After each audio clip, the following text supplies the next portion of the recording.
Hi, this is Ed Fitzpatrick. If you enjoy local politics as much as I do, be sure to join our friends at Rhode Island PBS for the show A Lively Experiment. Hosted by Jim Hummel, the weekly series features journalists, pundits, and politicians debating the stories and issues that matter most to us Rhode Islanders. Tune in to A Lively Experiment and be part of the conversation. Fridays at 7 p.m. on Rhode Island PBS and wherever you get your podcasts.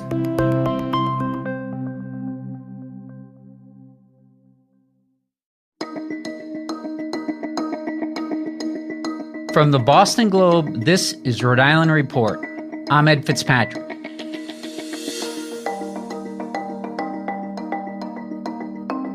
Welcome back to the podcast where we bring you big conversations from our very small state. Lisa Pina-Warren has worked at the Providence-based Nonviolence Institute since 2009, and now she's risen to the position of executive director. She recently went on Rhode Island PBS to talk about the nonprofit, and she's here with us now. Lisa Pina-Warren, thank you for joining us today. Thank you for having me. You've held a lot of different positions at the Institute, right? What made you make the decision to become the executive director? So I would have been happy continuing to do the work. I didn't see myself as the executive director because I like the work. I don't always like being in front of the camera or making decisions. Or on the podcast. But I had a lot of people that were really in my ear and pushing me and saying, why not you? I started to feel like this organization's my life. And before I put it in someone else's hands, I want to be able to have control and be the person that's at the head of the organization to keep the mission going. So to back up for a second for listeners who might not be familiar, what is the Nonviolence Institute and how did it get started?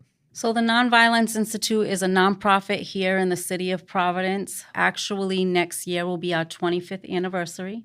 And we aim to teach people the practices and principles of nonviolence. And we do so by going into schools and organizations in the community, nonprofits, businesses, prisons, hospitals, anyone that wants to learn about the nonviolence practices. But then we also have individuals that are boots on the ground working in the community. And the whole program is based on the beloved community, right? Martin Luther King, and give us an idea of the principles of nonviolence that are taught. So one, my favorite, right, is that nonviolence is not for cowards. It's for courageous people. And when you hear that, it's like, well, what does that mean? It's very easy and cowardly to pull out a knife or a gun or, fight someone. To be able to pull your emotions together, to really pause and to think before you act is so courageous. To be able to say to another person, I don't want this. This is not what I want. And to be able to walk away from a situation takes a lot of courage, but the outcome is so much better when you do that. I've always been fascinated by the street outreach program and attempting to mediate between potential conflicts between rival gangs, right? So that seems like really difficult work. Who does it and how do they go about it? So the people that we hire in those positions are people from the community, people that we like to say have lived experience or a colorful past. They may have been gang affiliated, may have been incarcerated, but either way, those individuals are the ones that are closest to the issues and that also have the ability to have these conversations. Hypothetically, I'll say the Bloods and the Crips are, beefing right now. We try to get someone that has reach with the Bloods and we try to get someone that has reach with the Crips. And they have credibility to go to. Yes, so that you definitely have to have the street credibility and the respect because not anyone can walk into a situation, have a conversation. So there's also the safety component. You can't send anyone into those type of situations to have a conversation and think that they are going to be okay. I can't believe it's been 25 years already since it started. I remember when it first formed. What do you think the impact has been to have this institute here for the past 25 years? Well, I've been with the institute now for about 16 years, and I can tell you that I know that we've had a great impact. We're not always able to capture everything that we do because there are moments and there are situations that we may never speak about and that you can't put into data.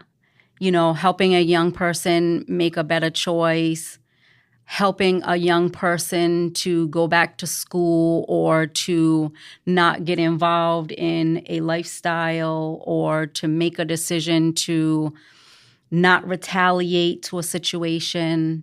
Isn't a lot of the effort geared toward heading off gang violence? It's things you're preventing from happening. Yes. How do you quantify that? Exactly. So that is what's most difficult and what we've seen throughout the years. It's really hard to tell them stories. But I can say now, after 16 years, those young people are now young adults. Oh, wow, yeah. You see the changes that they've made in their lives, or they come back to say, I had a street worker named David Cartagena, or AJ Benton was my street worker, or Tony Kim, or Tara Moniz was my victim advocate, and she helped me during this awful time in my life. So to see those impacts now, you know, it's gratifying. It feels good to know that we do have an impact. Has the Institute been affected by the Trump administration's funding cuts and funding freezes? Right now, at the moment, we have not, but that doesn't mean that we won't be, because we do have some funding that we are a little concerned about. Federal funding? Yes, and that we don't know what's going to happen. Yeah, how is the Institute doing financially?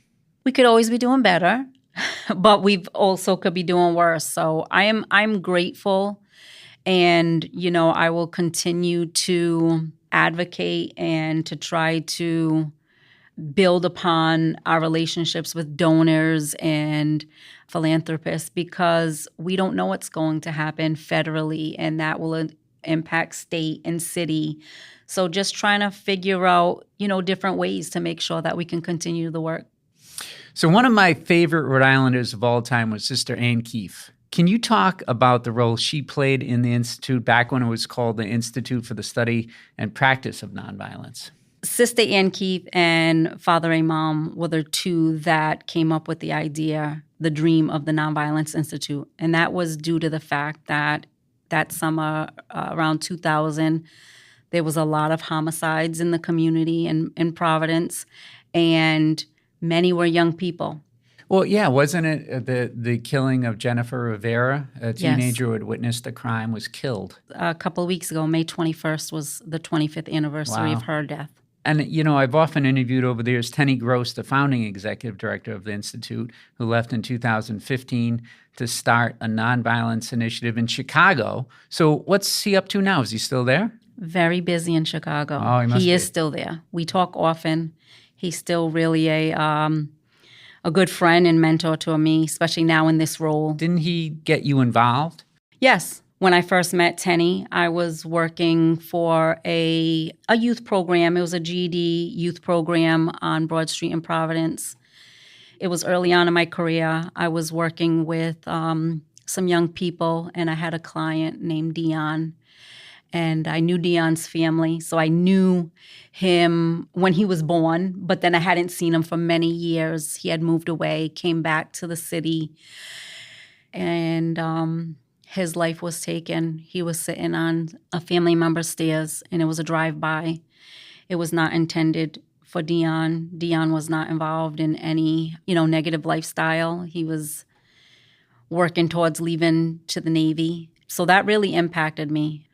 I was having a candlelight vigil, and Tenny Gross comes up and, introduces himself and asks, what can we do, or what are we going to do to have someone that was not born and raised in our community to have such love and compassion for the community and want to make a difference really made an impact in my life and kind of put me in the trajectory to get involved in the work. Yeah, to pick up on that point, you grew up in Providence's South Side, right? Tell us about how that's motivated you to do the work you're doing today.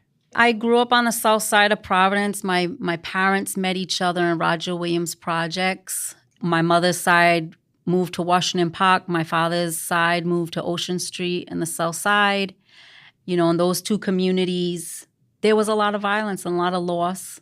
It was normal to hear about someone getting killed or seeing a fight on your street or in front of your school.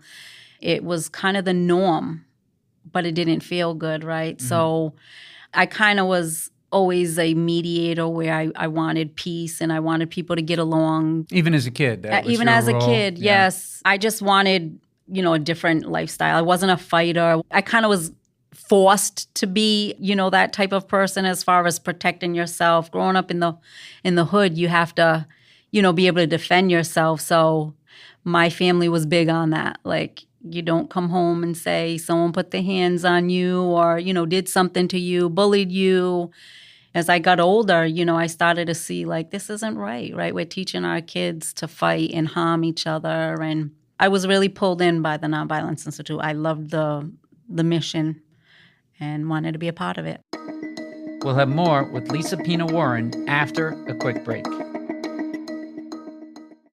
When you want to go beyond the headlines, let me recommend Rhode Island PBS Weekly. Rhode Island PBS Weekly is an award-winning news magazine broadcast that gives you the full story, powered by investigative journalism and narrative storytelling. New episodes of Rhode Island PBS Weekly drop Sundays at 7:30 p.m. on Rhode Island PBS. Watch past episodes at ripbs.org/weekly. That's ripbs.org/weekly.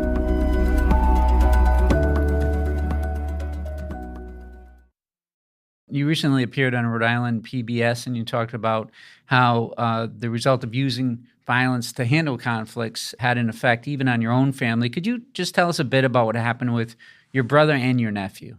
So back in 1996, my brother was in a high-speed chase with the police. He was a passenger in the vehicle. And the car crashed, and he and his friend, who was the backseat passenger, both lost their lives in that vehicle. That really, really impacted my life greatly. My brother was 2 years older than me. He was my best friend. He taught me how to ride a bike, taught me how to tie my shoes, and taught me how to fight, right? Like, he was big on that. He didn't allow anyone to cause me any harm or take advantage of me.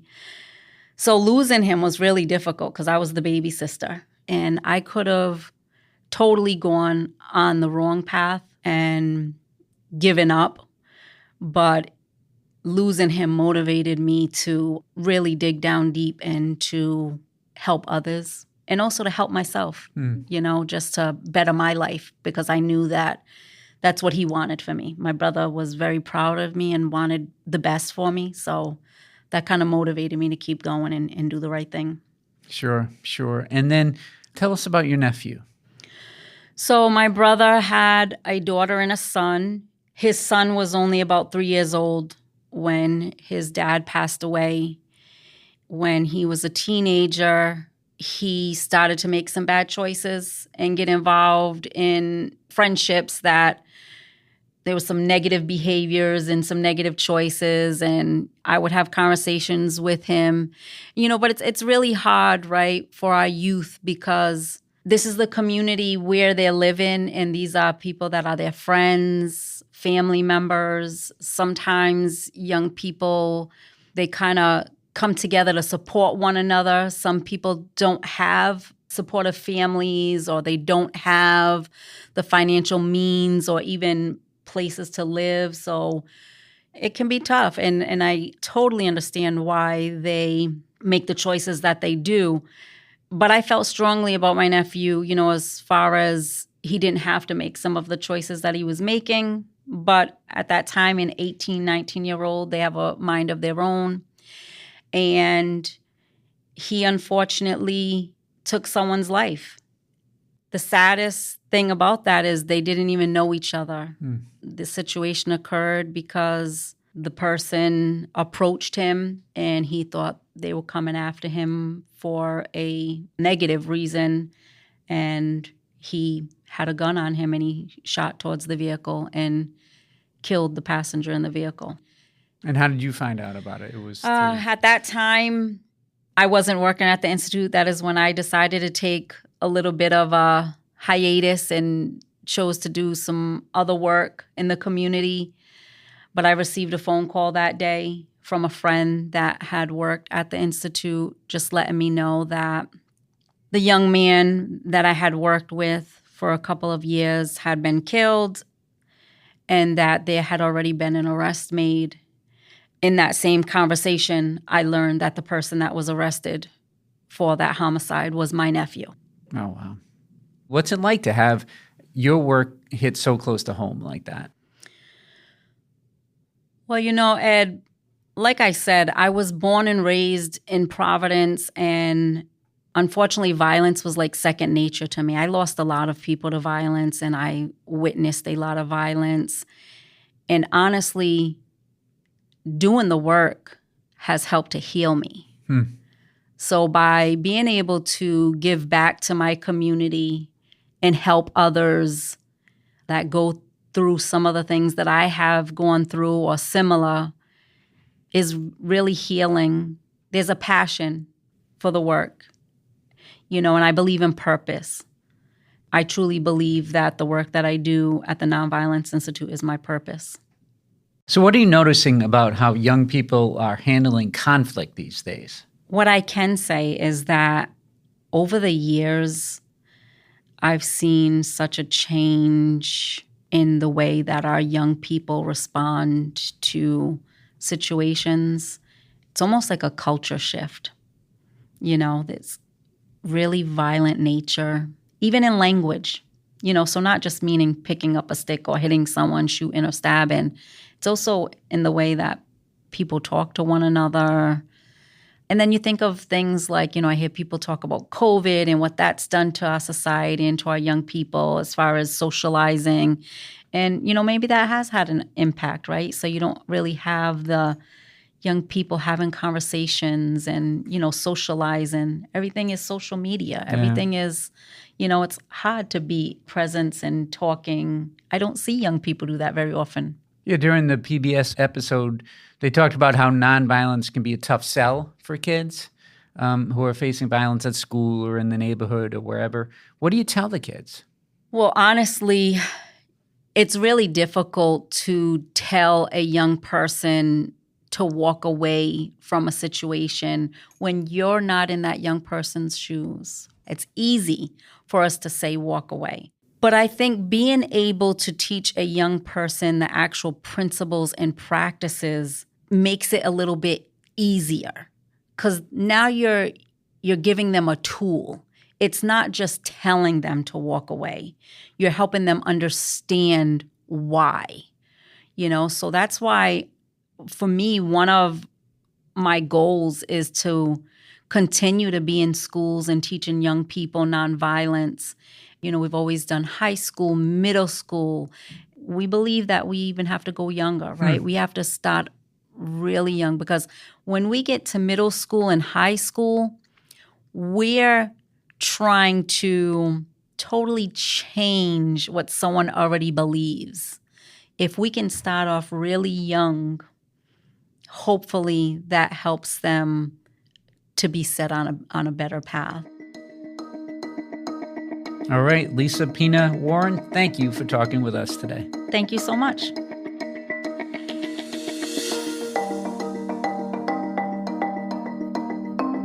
You can watch the Rhode Island PBS episode on the Nonviolence Institute at ripbs.org. Rhode Island Report is a production of the Boston Globe in collaboration with Rhode Island PBS. Today's episode was produced by Megan Hall. Audio mixing and mastering by Marissa Ewing of Hemlock Creek Productions. Our music is from APM. Be sure to follow us on Apple, Spotify, or wherever you listen. I'm Ed Fitzpatrick. See you next week.